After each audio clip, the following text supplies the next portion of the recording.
Thanks to everybody. Like that green, my boy. It's nice. Good way to start it off.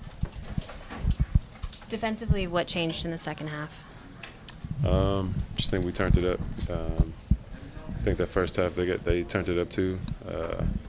Got a lot more aggressive, and then just coming on that second half, we wanted to show that we can withstand whatever punch that they have. So we just turned up the defense. I think we got out a lot in transition and got some easy buckets, and that kind of prepared our offense. Follow on Jayson.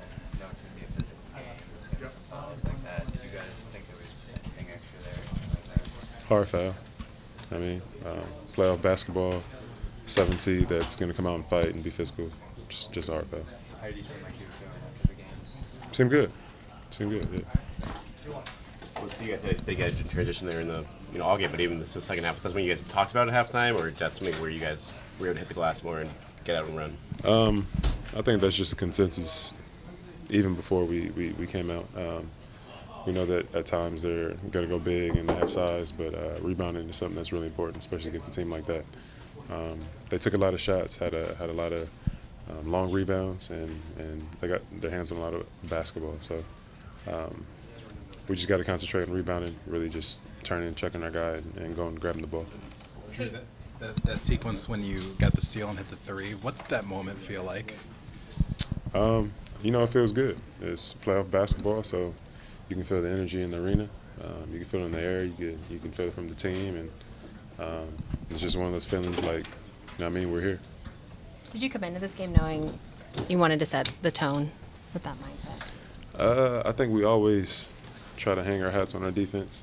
I think last year that's what really propelled us, and then this year throughout the season we've definitely seen moments of our defense being spectacular. So that's something that I think throughout this whole series, game to game, whatever it is, our defense is really going to be what gets us through. Payton had 19 off the bench for you guys. Jrue said afterwards that his defense was as good as his offense. As a teammate, what did you see out of him defensively and also just the burst offensively in the first half? Payton being Payton. I think when he first came out, he had like a quick 11 points. Brown, he played like crazy. So I think Payton just being Payton, taking the opportunity. Payton's also a gamer, as everybody here sees. Any opportunity that he can to put that ball in the basket, he does it. But what makes him special is what he does on the defensive end. Picking up anybody full court, just being a dog, hounding whoever's in front of him. You talked about how the Magic kind of turned it up in the first half. They controlled that second quarter. At halftime, you're going down. What's kind of the perspective there? Are you guys frustrated? Are you guys trying to flip the game on its head? What's sort of the thinking in the locker room? I think we've been in positions like that before, so there's nothing really said. I think it was just everybody already knew. So sometimes you just can't harp on something. Everybody knew what the issue was for us, and we just had to be a little bit more aggressive. And what did you think the issue was there? They were a lot more aggressive. You've been on teams like that need you to score 20 pretty frequently. This team doesn't necessarily most nights, but there's a night where like JT, JP, KP are like a little off from outside. Do you kind of feel that and kind of gauge how the game's going, say that this is where I need to pick up some spots? I think I just take whatever opportunity comes to me.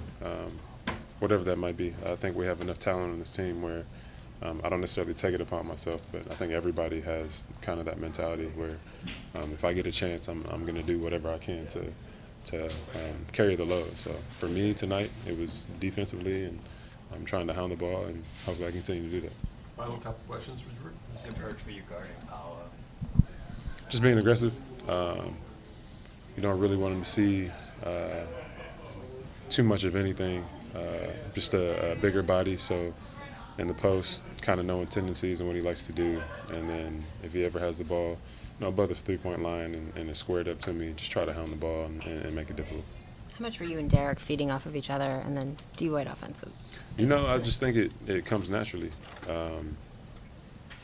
There isn't really much to be said. We go out there and fit, and it's kind of a feel. It's like a yin and yang. So knowing that I might fight and do something like I think one of the last plays, I was fighting Jonathan Isaac on a rebound, and Derek just came out of nowhere and got the rebound. That's kind of just how it goes. Feeding off each other, reading each other, and Derek makes the game a lot easier for everybody. Final question, John.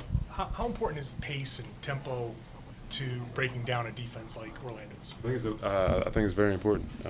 A good defensive team like that who packs the paint, rushes you off the three-point line, scrambles a lot, makes you question what decision you're going to make. I think pace is important, and probably even before that, getting stops, getting rebounds, and then pushing pace.